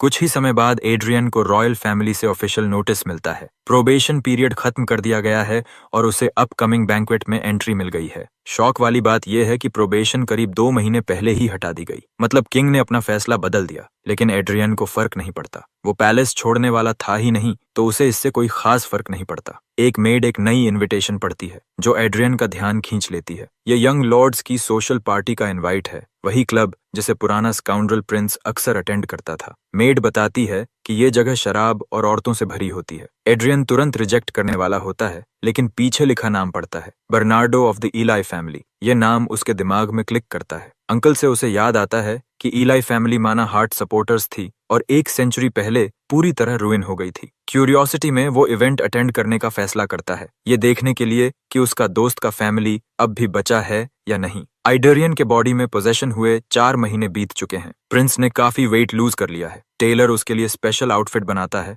और मिनिमल स्टाइल रखता है। सबसे शॉकिंग बात यह है कि अब वो बोलिंग बॉल की जगह मॉडल जैसा दिखता है। खुद एड्रियन भी शॉक है और टेलर तो ऑलमोस्ट स्वून कर जाता है। वो उसे पैलेस के लिए दूसरा आउटफिट भी बनाने देता है, बस इतना कहता है कि थोड़ा वेट करे क्योंकि मेजरमेंट्स फिर बदल सकते हैं। इवेंट पर जाते वक्त एड्रियन गार्ड्स और कैरेज के बीच घिरा होता है जो उसे इरिटेटिंग लगता है। तभी वो मेड की गर्दन पर स्कार नोटिस करता है। पता चलता है कि ये पनिशमेंट था, पुराने फैट प्रिंस ने उसकी किसी गलती पर दिया था। एड्रियन को उस पुराने प्रिंस से नफरत होने लगती है जिसने लोगों को ट्रॉमा दिया। इतने समय से मेड को देख रहा था लेकिन नाम तक नहीं पूछा था। अब पूछता है। उसका नाम अडेलिया बायरन है। बायरन नाम सुनते ही उसके दिमाग में कुछ क्लिक होता है। Byron family barely noble registry में मौजूद है। एंशंट पास्ट में जब सिटीज भी नहीं थीं, तब ह्यूमंस के अलावा कई रेसेस थीं और इंसानों को वीक समझकर लूटा और मारा जाता था। फिर ग्रेट वॉर आई जहां ह्यूमंस ने खुद को बचाया और कॉन्टिनेंट की स्ट्रॉन्गेस्ट रेस बने। उन हीरोज को 5 इलेक्टर्स कहा गया। उन्हीं में से एक ने सोर्ड गरुहोन वील्ड की थी। एक औरत जिसने टाइटैनिक मॉन्स्टर्स की भीड़ के सामने खड़े होकर पूछा था कि वॉर के बाद वो और उसकी तलवार क्या करेंगे। उसने जायंट किंग को एक ही स्लैश में सिर काट कर मार दिया और एक्सप्लॉयटेशन का ईरा खत्म कर दिया। उसका नाम पड़ा iron blooded sword Meris Agnes Byron, एक ऐसी लेजेंड जो मॉन्स्टर्स को गालियां देते हुए काटती थी। हर सेंटेंस में एफ बॉम्ब्स स्वेयर वर्ड्स की कॉम्बोज बनाकर एमिनेम से भी तेज रैप करती थी। उस वक्त खुद ग्रू हॉर्न तक उस औरत की गालियों से अनकंफर्टेबल हो जाता था। एड्रियन उस याद से आज भी ट्रॉमेटाइज्ड है, लेकिन ये देखकर स्टन्ड है कि उसी लेजेंड की डिसेंडेंट आज उसके सामने खड़ी है। उसे सोचने पर मजबूर होना पड़ता है कि बायरन फैमिली आखिर कैसे लोअर रैंक तक गिर गई। तभी कार्ल बताता है कि वो डेस्टिनेशन पर पहुंच चुके हैं। एड्रियन कैरेज से उतरता है और सोचता है कि बाद में वो अडेलिया से ठीक से बात करेगा, जिससे मेड और रॉयल गार्ड दोनों कंफ्यूज हो जाते हैं। बाहर एक सिल्वर हेयर्ड आदमी उसे वार्मली ग्रीट करता है। ये बर्नार्डो ऑफ द ईलाई फैमिली है जो प्रिंस को उसके बदलाव के लिए धन्यवाद देता है। एड्रियन कुछ इंटरेस्टिंग नोटिस करता है और बर्नार्डो की क्यूरियोसिटी बढ़ जाती है। प्रिंस बस इतना कहता है कि अच्छा हुआ वो आया क्योंकि आज की रात काफी एंटरटेनिंग होने वाली है। अगले सीन में वो क्लब में होते हैं जहां ड्रंक हूलिगन्स एक दूसरे को टीज कर रहे होते हैं। पार्टी फुल है लेकिन बर्नार्डो शॉक्ड है क्योंकि वही स्काउंड्रल प्रिंस आज चुपचाप बैठा है। उसका ऑरा पूरी तरह बदल चुका है। एक ड्रंक आदमी आर्विन पर उसकी जीत की रूमर छेड़ता है लेकिन एड्रियन कुछ नहीं बोलता। सब लोग उसकी विक्ट्री पर चर्चा करने लगते हैं और क्रीपी तरीके से स्पेकुलेट करते हैं कि आर्विन आर्मर के नीचे कैसी दिखती होगी। शांत आवाज में एड्रियन उस आदमी से पूछता है कि क्या उसका कोई भाई है। आदमी बताता है कि उसका छोटा भाई है और ये सुनते ही प्रिंस को अजीब सी राहत मिलती है क्योंकि अब वो इस आदमी को मार सकता है बिना फैमिली लिनिएज खत्म किए। अगले ही पल एड्रियन ऐसा पंच मारता है कि आदमी हवा में उड़ जाता है। पूरा क्लब एकदम साइलेंट हो जाता है। बर्नार्डो तक शॉक में है। एड्रियन खुश होता है कि इस आदमी का भाई है क्योंकि अब वो बेझिझक इसके अंडे तोड़ सकता है और फिर भी इसका खानदान बचा रहेगा। आदमी चीखता रहता है और कोल्ड प्रिंस ऐलान करता है कि अब उसका छोटा भाई नया एयर होगा। बीट डाउन चलता रहता है और क्राउड हॉरर में देखता रहता है कि आदमी को क्यों पीटा जा रहा है, सबको लेसन देने के लिए। एड्रियन कहता है कि वो स्काउंड्रल कहलाने के बावजूद डिसरिस्पेक्ट टॉलरेट नहीं करेगा। उसके शेक्सपियरियन वर्ड्स किसी को समझ नहीं आते, इसीलिए वो फिर एक पंच मारता है क्योंकि उसके हिसाब से पंचेस ज्यादा साफ बोलते हैं। आदमी को माइक टाइसन की तरह घूंसे मारने के बाद वो बर्नार्डो को बुलाता है जो तुरंत घुटनों पर बैठ जाता है। वो इस हालत में नहीं पड़ना चाहता। प्रिंस उसे याद दिलाता है कि उसने पहले ही कहा था कि आज की रात एंटरटेनिंग होगी। बर्नार्डो को समझ नहीं आता कि एड्रियन को क्या हो गया है, लेकिन वो रॉयल नाइट्स बुलाने भागता है। बाकी पार्टी मेंबर्स डर के मारे चुपचाप खड़े रहते हैं। एड्रियन पीछे खड़ी औरतों को जाने को कहता है और एक आदमी पर नजर डालता है जो चुपके से निकलना चाहता है। प्रिंस कहता है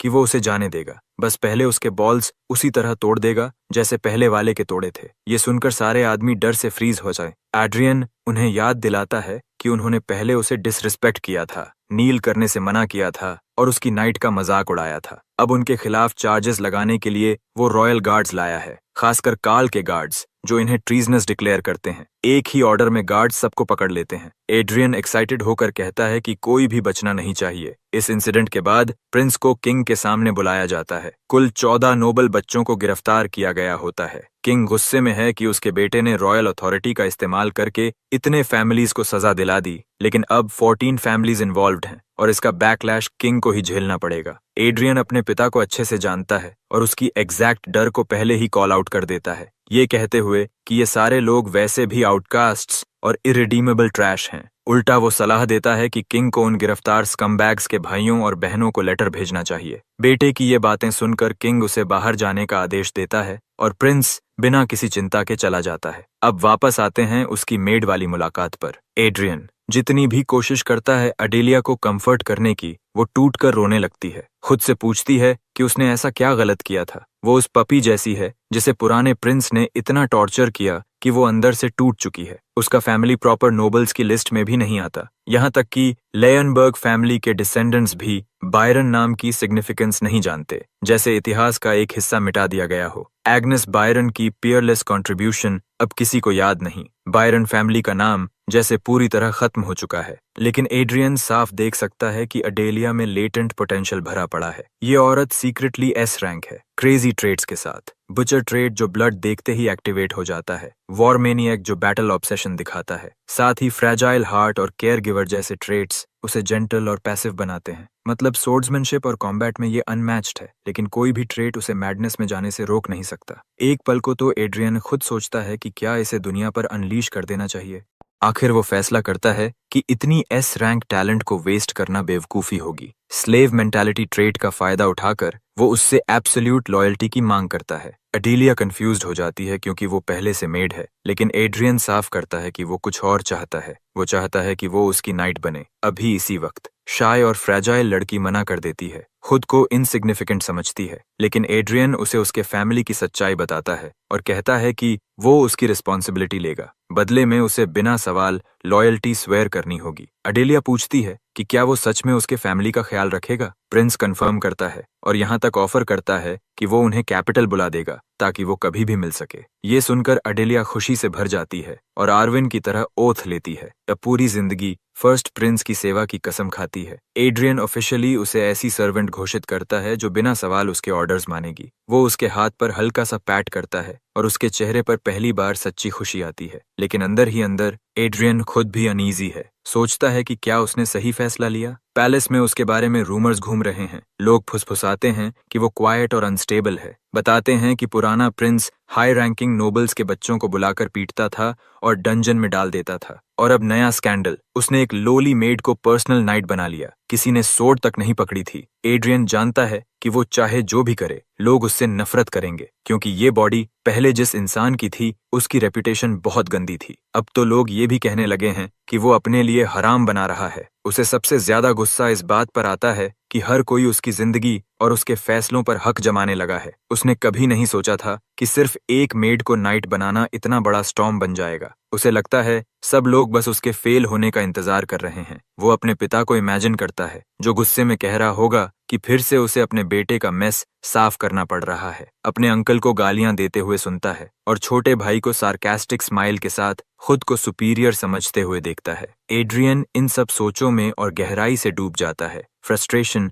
और ड्रेड से दबा हुआ। तभी एक और मेड दौड़ती हुई आती है और बताती है कि क्वीन आ गई हैं। एड्रियन का दिल उछल जाता है। अंदर ही अंदर वो गॉड से दुआ करता है कि थोड़ी सी रहम कर दें और उसे बस थोड़ी देर की शांति मिल जाए। वो पहले ही बहसों और कांस्टेंट अटेंशन से थक चुका है और अब उसकी माँ आग में घी डाल देती है। वो उसे डांटती है कि उसे सच में लगा था कि वो सुधर गया है, लेकिन अब फिर से वही पुरानी गंदी आदतों में लौटता दिख रहा है। फिर वो ऐलान करती है कि अब वक्त आ गया है कि वो सोसाइटी में ठीक से उतरे और शादी करे। जैसे ही वो स्पाउस चुनेगा, वो सेटल हो जाएगा और पागलों की तरह भटकना बंद कर देगा। एड्रियन को समझ ही नहीं आता कि वो क्या बोल रही है, लेकिन क्वीन को फर्क नहीं पड़ता। वो गुस्से में आवाज ऊंची करके कहती है कि माँ हमेशा सही होती है और उसे सुनना ही पड़ेगा। उसने तय कर लिया है कि उसे शादी करनी है तो वो करेगा। इतना कहकर वो पलट जाती है और चली जाती है, एड्रियन को शॉक में छोड़कर कि अब वो आगे क्या करे। बाद में एड्रियन अडेलिया को बुलाता है, जो साफ तौर पर नर्वस और डरी हुई है। वो उसके सामने बैठती है और पूछती है कि क्या उसे सच में माना मिलने वाला है। एड्रियन शांति से कंफर्म करता है कि उसे स्पेशल माना मिलेगा, एक माना हार्ट। फिर वो अपनी माना से उसके बॉडी के अंदर एक हार्ट बनाता है। उसे याद आता है वो लेजेंडरी सोर्ड क्वीन, जिसे ये दुनिया भूल चुकी है, लेकिन वो नहीं, उसे हर डिटेल याद है। उसका रास्ता, तलवार का उसके हाथों में जिंदा होना और उसका एब्सोल्यूट ग्रेस। वो वही डेस्टिनी अडेलिया के अंदर जगाना चाहता है, क्योंकि उसे लगता है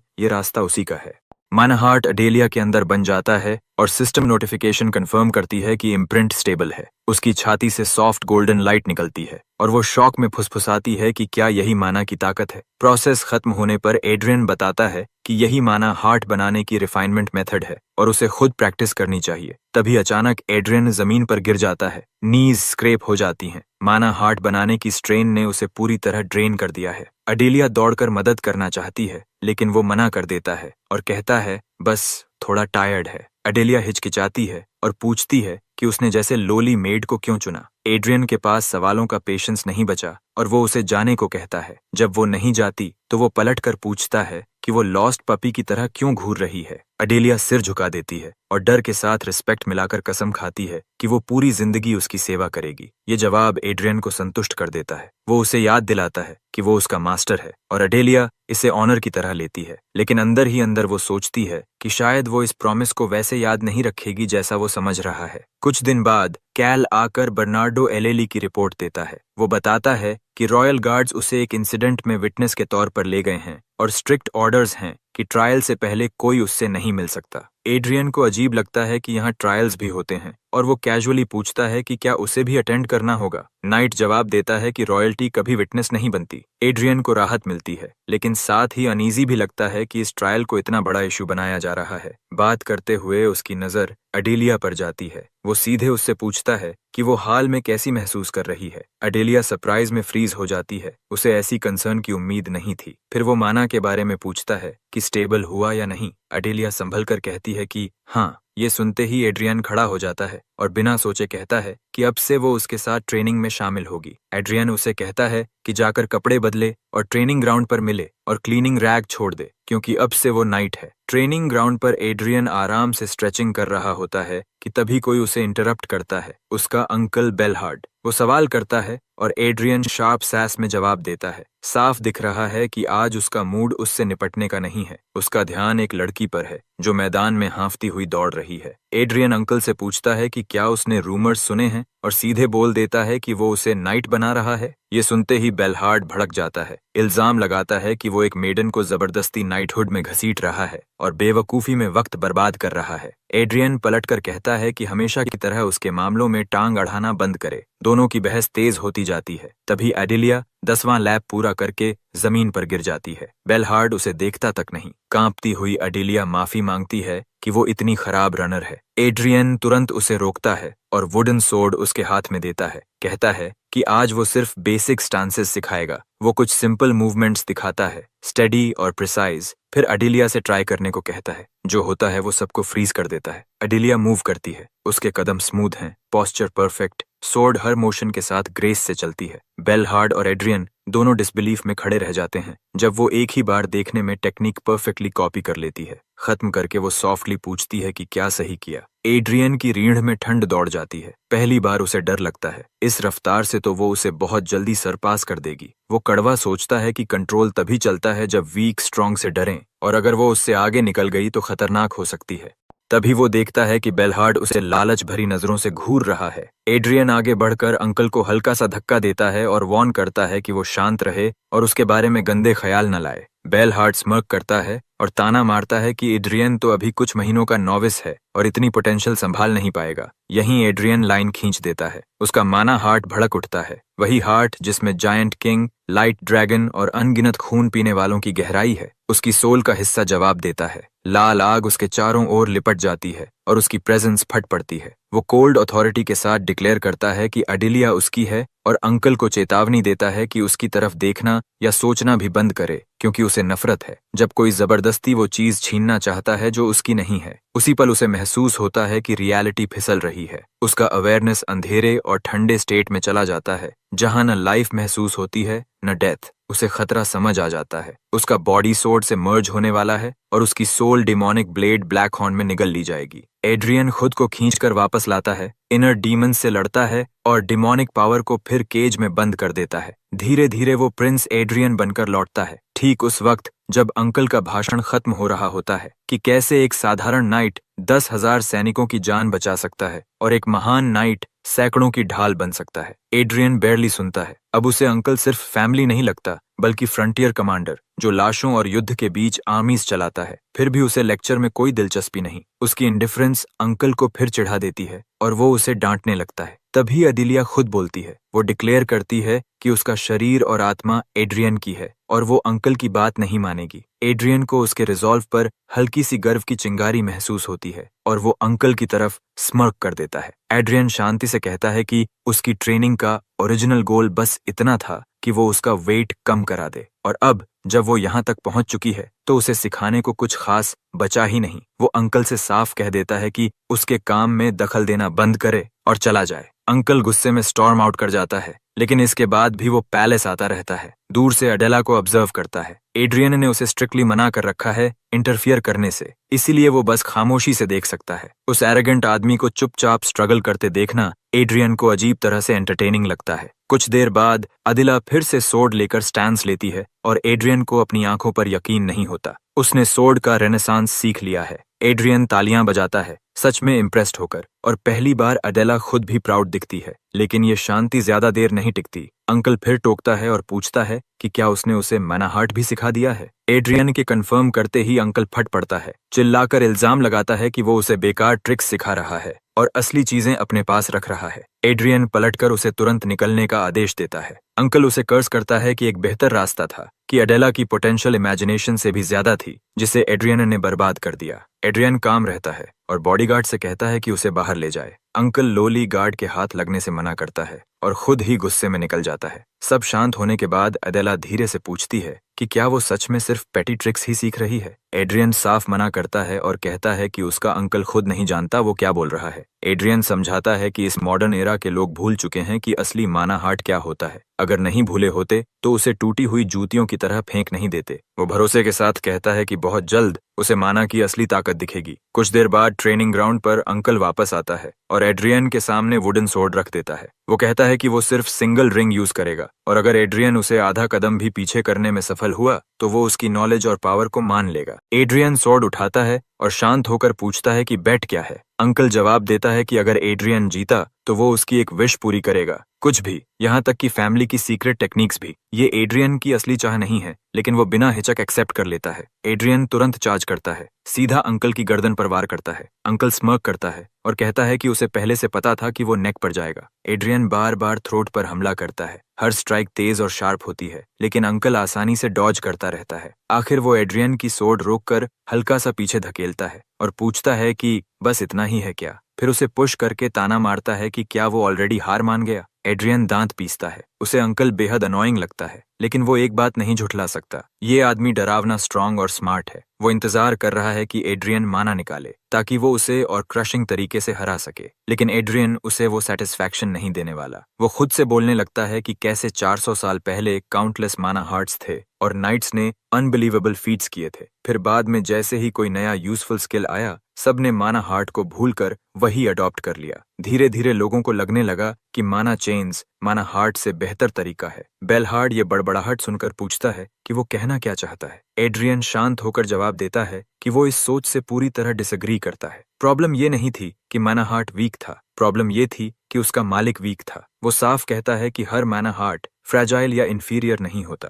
फिर वो बेलहार्ड से पूछता है क्या उसने कभी हीरोइक मार्शल पोएम के बारे में सुना है। बेलहार्ड झुंझलाकर कहता है कि बातें बंद करे। ट्रेनिंग ग्राउंड तलवारों और घूंसे बदलने की जगह है, गाने और कविताओं की नहीं। एड्रियन बस स्मर्क करता है और कहता है कि वो मूर्ख है जो माना हार्ट को लो लेवल टेक्निक कह रहा है। इसके साथ ही एड्रियन वो कविता बोलना शुरू करता है जो उसके सीने में गहराई से खुदी हुई है। वो 100 लड़ाइयों की कहानी गाता है, 20 ट्रेनीज की जो हीरोइक मार्शल बनने का सपना देखते थे। हर लाइन के साथ उसके अंदर पावर बहने लगती है। उन जीतों की ताकत उसके शरीर, उसकी बाहों और आखिर में उसकी तलवार में भर जाती है। धीरे धीरे तलवार चमकने लगती है जैसे कविता का जवाब दे रही हो। सिस्टम नोटिफिकेशन दिखाता है कि पोएम ऑफ स्पारिंग एक्टिवेट हो चुकी है और माना एड्रियन के चारों ओर बह रही है। लेकिन बेलहार्ड अनइम्प्रेस्ड रहता है। वो कहता है कि एड्रियन जो भी करे फर्क नहीं पड़ेगा। माना हार्ट कभी माना चेन से ऊपर नहीं जा सकता। एड्रियन चार्ज करता है, बेलहार्ड आसानी से डॉज करता है। रिंग की माना हार्ट की फ्लो को उल्टा धकेल देती है और एड्रियन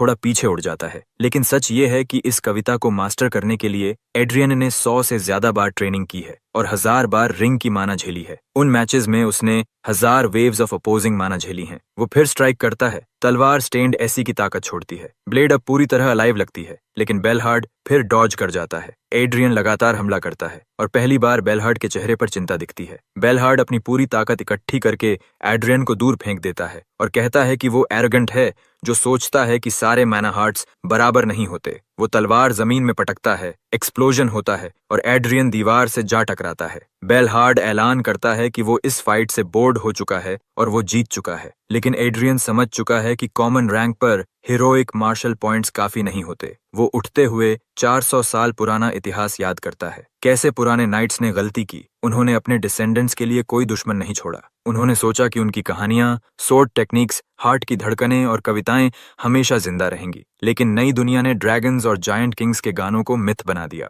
बेलहार्ड सुनता ही नहीं, उसे लगता है एड्रियन डे ड्रीम कर रहा है। एड्रियन थक जाता है और उसे एरोगेंट फूलिश नाइट समझता है। तभी ब्लैक हॉर्न का डिमोनिक अंधेरा एड्रियन की आंखों पर छा जाता है। वो कहता है कि अगर बेलहार्ड को असली ताकत नहीं समझ आती तो वो उसे सिखाएगा। डीमन हैंड्स उसके शरीर और दिमाग को घेर लेते हैं। वो ड्रैगन स्लेइंग पोएम चांट करता है। पावर इतना ज्यादा है कि उसका शरीर कांपने लगता है। कुछ वर्सेस उसकी रैंक की वजह से ओमिट हो जाते हैं, लेकिन एक पावरफुल वर्स बच जाता है जिसे वो बार बार दोहराता है। उस वर्स की एनर्जी सीधे बेलहार्ड पर टकराती है। एड्रियन हमला करता है और बेलहार्ड समझ जाता है कि अगर ये चला तो वो मर सकता है। एक और एक्सप्लोजन होता है। एड्रियन जमीन पर जा गिरता है। डस्ट के बाद बेलहार्ड सच बताता है। वो सिंगल रिंग नहीं बल्कि full pentagon of rings use कर रहा था। लेकिन एड्रियन खुश हो जाता है। चारों रिंग्स एक्टिव होने के बाद भी उसकी सोर्ड अनटच्ड है, माना हार्ट की ताकत से रिंग की माना को काटती हुई। वो उठता है। बेलहार्ड स्टन्ड और कंफ्यूज्ड रह जाता है। उसने सोचा था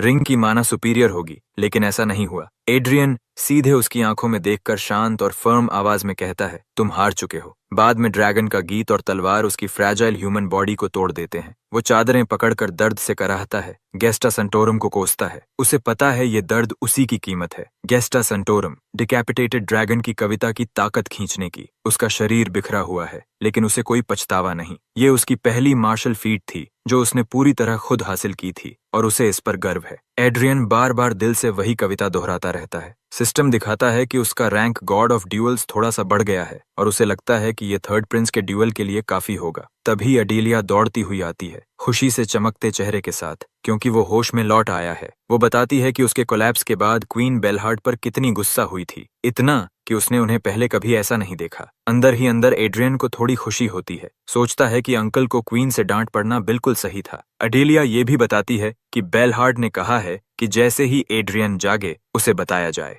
एड्रियन को ये बिल्कुल पसंद नहीं आता। वो लेटते हुए कहता है कि बस इतना जानना काफी है और उसे आराम करना है। उसे पता है कि अगर उसने गेस्टा सैंक्टोरम के एक्सेसिव यूज से डैमेज्ड स्पिरिट को ठीक से रिकवर नहीं किया तो उसे भारी कीमत चुकानी पड़ेगी। पास्ट रियलिटीज उसकी यादों में घुल जाएंगी, रियलिटी की बाउंड्री टूट जाएगी और वो फिर से सोर्ड की मेमोरीज में फंसकर पागल बन जाएगा। सिर्फ उस खाई के बारे में सोचकर ही उसकी रूह कांप जाती है। फिर वो अडेलिया को उसके एंसेस्टर एग्नेस बॉर्न के बारे में बताता है, लेजेंडरी सोर्ड क्वीन, और कहता है कि उसे भी गेस्टा सेंटोरम की ताकत इनहेरिट करनी चाहिए। अडेलिया सोचती है कि उसकी एंसेस्टर कितनी इनक्रेडिबल रही होगी। एड्रियन समझाता है कि पोएम से पूरा फायदा उठाने के लिए उसे अभी से बहुत ज्यादा स्ट्रांग बनना होगा। वो उससे पूछता है कि वो सच में क्या सीखना चाहती है। अडेलिया शॉक में फ्रीज हो जाती है, हकलाने लगती है, फिर अचानक दिल की बात बोल देती है। वो एड्रियन की तलवार बनना चाहती है। ये सुनकर एड्रियन पूरी तरह स्टन्ड हो जाता है। कुछ गेस्टा सैंक्टोरम ट्रम्पेट की आवाज से शुरू होते हैं, कुछ किसी प्लेन पर पहले कदम से और कुछ एक हार्टफेल्ट ओथ से, जैसा ओथ अडेलिया अभी उसके सामने ले रही है। वो कसम खाती है कि अपनी जान भी उसके लिए दे देगी और अपनी हर चीज 5 बातों में समर्पित करेगी। सिस्टम दिखाता है कि वो पॉइंट ऑफ सबऑर्डिनेशन ऑफर कर रही है। एड्रियन उसकी शक्ति महसूस करता है। उसे समझ आता है कि ये एडेलिया का अपना गेस्टा सैंक्टोरम है और इससे एक नया पॉइंट ऑफ डोमिनेशन बन गया है। ये मास्टर और सर्वेंट के बीच एक लिंक है। और एड्रियन हिल जाता है। सोर्ड क्वीन की डिसेंडेंट ने उसके सामने ऐसा मिरेकल बना दिया जिसकी उसने कभी उम्मीद नहीं की थी। वो मुस्कुराता है, सोचता है कि अब उसके पास कितनी ताकतें होंगी। जब तक एडेलिया की सबॉर्डिनेशन उसी पर है, उसकी ग्रोथ भी उसे फायदा देगी। वो उसका शुक्रिया अदा करता है और एडेलिया उसे एडमिरेशन से देखती है। एड्रियन अभी नहीं जानता कि वो उसे किस तरह फायदा देगी, लेकिन उसे फ्यूचर को लेकर अजीब सा भरोसा हो जाता है। कुछ दिन बाद एड्रियन किंगडम में बोर्ड बैठा है। उसकी माँ आती है और पूछती है कि अब वो बेहतर महसूस कर रहा है या नहीं। एड्रियन को ऐसे सवाल पसंद नहीं। वो उन लोगों से ऑकवर्ड रहता है जिन्हें ओरिजिनल बॉडी वाला इंसान चेरिश करता था। माँ पूछती है कि क्या वो अंकल से नाराज है, फिर उसे डिफेंड करने लगती है कि वो असल में बुरा नहीं है, बस रफ है। एड्रियन कहता है कि उसे ऐसा महसूस नहीं होता, तो माँ चिल्लाती है कि उसे ऐसा महसूस करना चाहिए। एड्रियन कंफ्यूज्ड हो जाता है कि वो चाहती क्या है। उस दिन जब उसने अंकल की प्राइड तोड़ी थी, उसी दिन उसने उसके दिमाग में एक हार्ट डीमन डाल दिया था। अगर बेलहार्ड उसे ओवरकम नहीं कर पाया तो वो डीमन बढ़ेगा और उसकी प्राउड मार्शल पावर्स खत्म हो जाएंगी। एड्रियन को इसके कॉन्सिक्वेंसेस की परवाह नहीं, ये उसका नुकसान होगा। माँ कहती है कि अंकल ने पूरी जिंदगी तलवारों के साथ बिताई है, इसलिए उसका दिमाग भी रफ हो गया है। लेकिन हाल ही में बेलहार्ड एड्रियन को पसंद करने लगा है और उसी ने किंग को मनाकर उसका कन्फाइनमेंट जल्दी हटवाया था। और जैसे ही वो हटा, एड्रियन ने टैंट्रम कर दिया, जिससे अंकल फिर मुश्किल में पड़ गया। एड्रियन को तब एहसास होता है कि उसके अंकल के गुस्से के पीछे लेजिट रीजंस थे। फिर भी वो अंदर से एक स्पॉइल्ड ब्रैट की तरह सोचता है, उसने मेरे लिए किया ही क्या है। रिकवरी के दौरान एक बूढ़ा स्कॉलर बुलाया जाता है, नाम है निकोलो मार्चेडेल, उसे ट्यूटर बनाने के लिए। नेचुरली एड्रियन लियोनबर्गर कोऑपरेट करने से मना कर देता है। निकोलो, कार्ल और अदीलिया देखते रहते हैं जब प्रिंस फर्श पर लौटते हुए टैंट्रम फेंकता है। निकोलो उसे समझाने की कोशिश करता है, लेकिन स्पॉइल्ड प्रिंस सब गलत समझ लेता है। थोड़ा काम होने के बाद एड्रियन कहता है कि उसे किसी लेसन की जरूरत नहीं, वो सब जानता है। निकोलो अल्टरनेटिव देता है, बस बातचीत कर लेते हैं अलग अलग टॉपिक्स पर। अगर एड्रियन साबित कर दे कि उसे किसी मदद की जरूरत नहीं,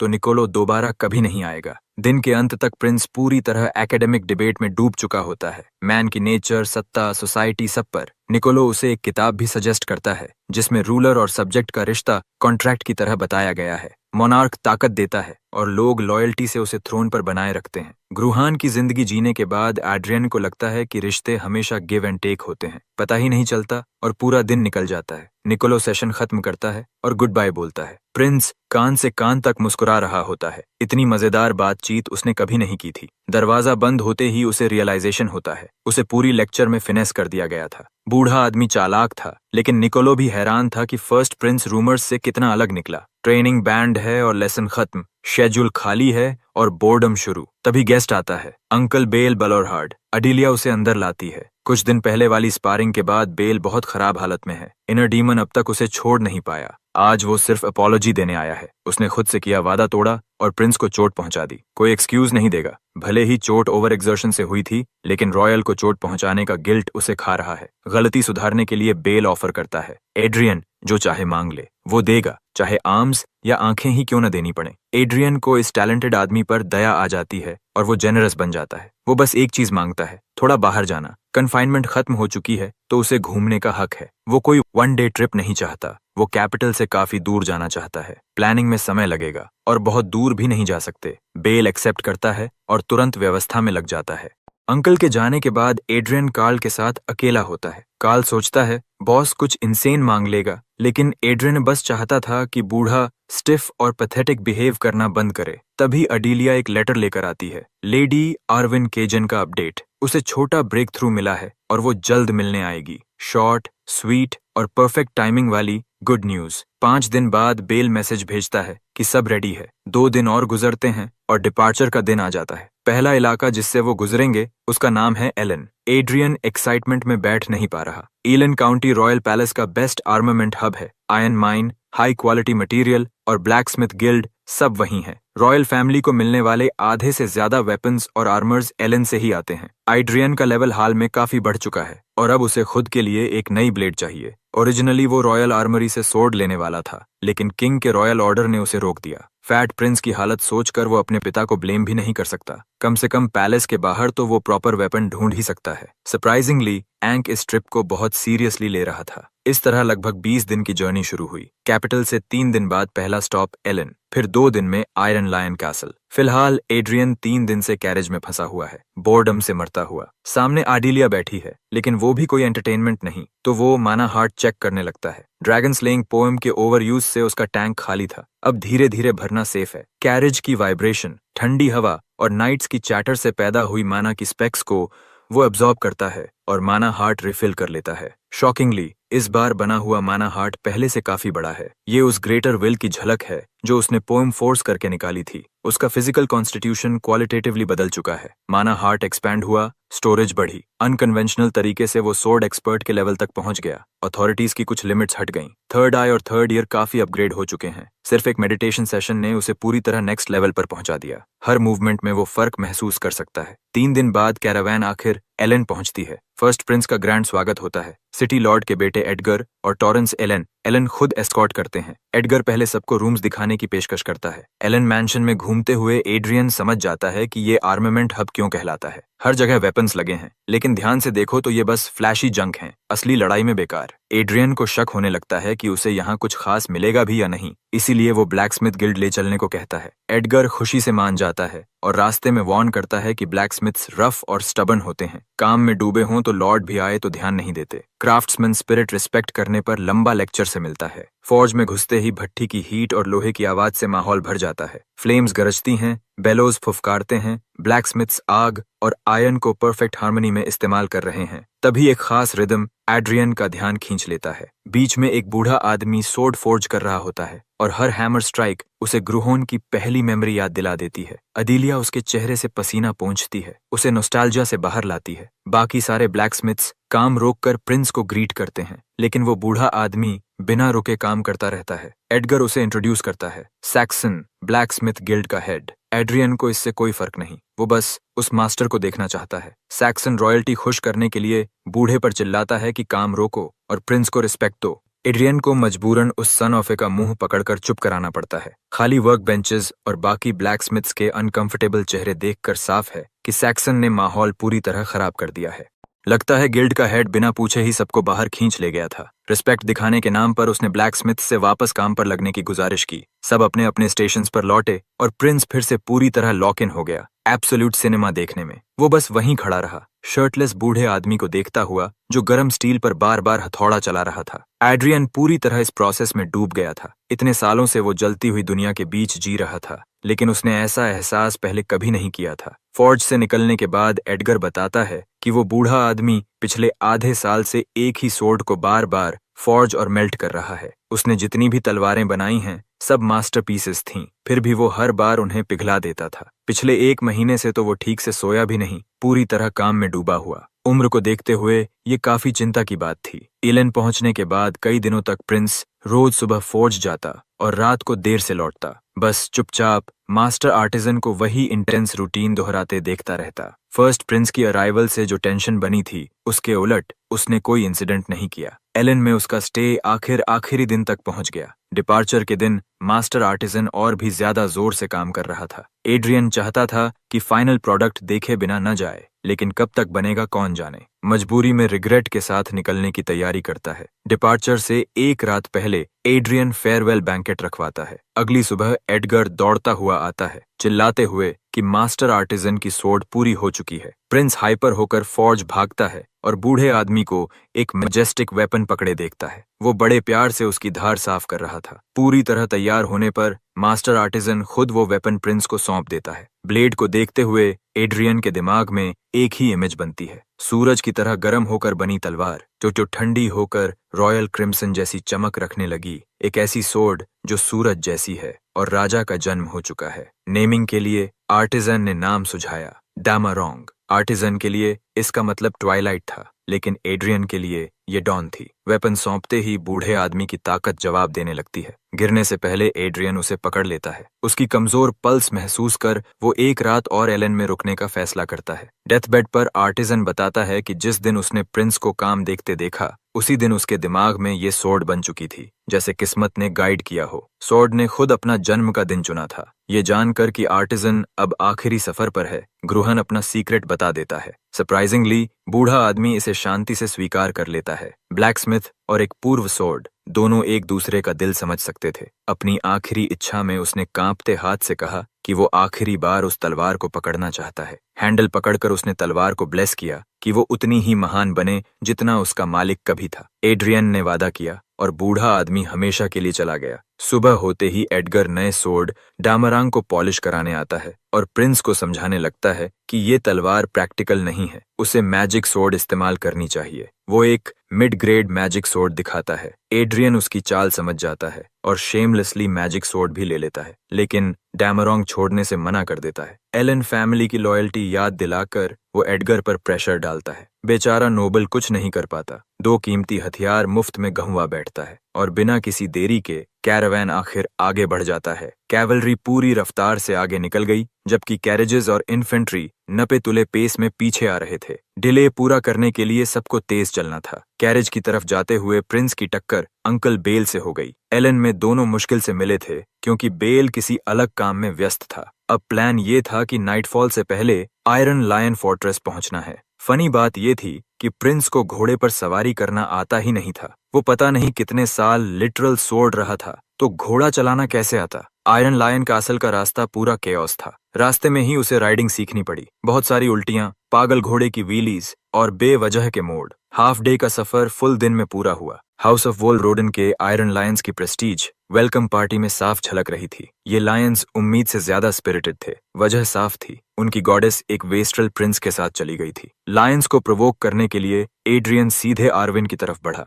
सामने आते ही आर्विन घुटने टेककर अपने लॉर्ड को सल्यूट करती है। आयरन लायंस वहीं उस पर झपटने को तैयार हो गए, लेकिन अडीलिया बायरन भी तुरंत रिएक्ट कर गई। अगर इस वक्त वो हॉस्टिलिटी में बह जाती तो बहुत बुरा होता। प्रिंस को उसकी बॉइलिंग मर्डरस रेज शांत करनी पड़ी। लकीली उसकी सबसर्वियंस काफी डेवलप हो चुकी थी। एड्रियन आर्विन से कहता है कि वो उसके साथ कहीं और चले। अभी बहुत सी बातें हैं जो शेयर करनी बाकी हैं और बेहतर होगा कि पीछे लायंस भी साथ आएं। पहला स्टॉप था training ground. Prince iron Lions को एक्शन में देखना चाहता था। उसने ओपन चैलेंज दे दिया, जो भी हिम्मत रखता हो आगे आए। लेकिन फर्स्ट प्रिंस का स्टेटस भारी पड़ रहा था, इसलिए उसने लियोन बर्गर नाम की कसम खाकर कहा कि आज किसी ड्यूएल के नतीजों के लिए कोई जिम्मेदार नहीं होगा। जब ये भी काम नहीं आया तो उसने ट्रैश टॉक शुरू कर दी। अगर कोई सामने नहीं आता तो वर्ल्ड रिनाउंड रेप्यूटेशन सिर्फ ब्लफ है ना। आखिर डेल ऑफ हाउस डेनेंट उठ खड़ा हुआ, बोला कि वो रिप्रेजेंट करने लायक नहीं है, लेकिन कोशिश करेगा। प्रिंस खुश था कि कोई तो रेज बेट में फंसा। डेल वुडन सोर्ड लेकर चार्ज करता है।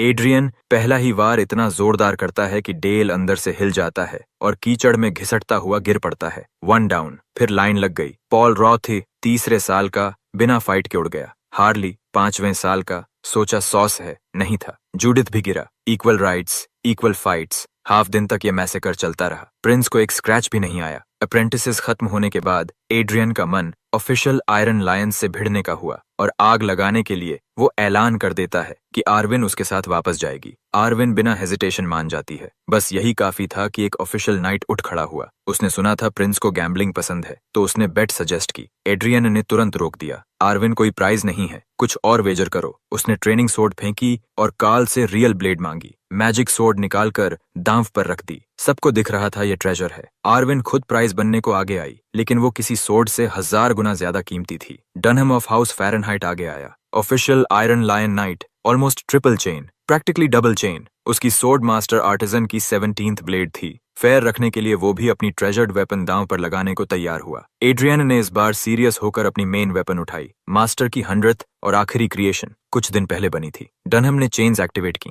वो प्रिंस के सोर्ड पाथ से अग्री नहीं करता, लेकिन मेहनत का सम्मान करता है, इसलिए पूरी ताकत से लड़ने का वादा करता है। एड्रियन को अब आदत हो चुकी थी लोगों के मोनाहार्ट को गलत रास्ता कहने की। उसे पता था कि जो रिस्पेक्ट मिल रही है वो असल में उसके साथ चलने वालों की मेहनत की है। उसने अडीलिया से कहा कि ध्यान से देखे, यही वो रास्ता है जिस पर दोनों चलेंगे। प्रिंस की ऑरा से प्रभावित होकर अडीलिया भी अनकॉन्शियसली उसकी फ्रीक्वेंसी मैच कर लेती है। बिना सवाल वो उसके लिए हर चीज करने को तैयार है।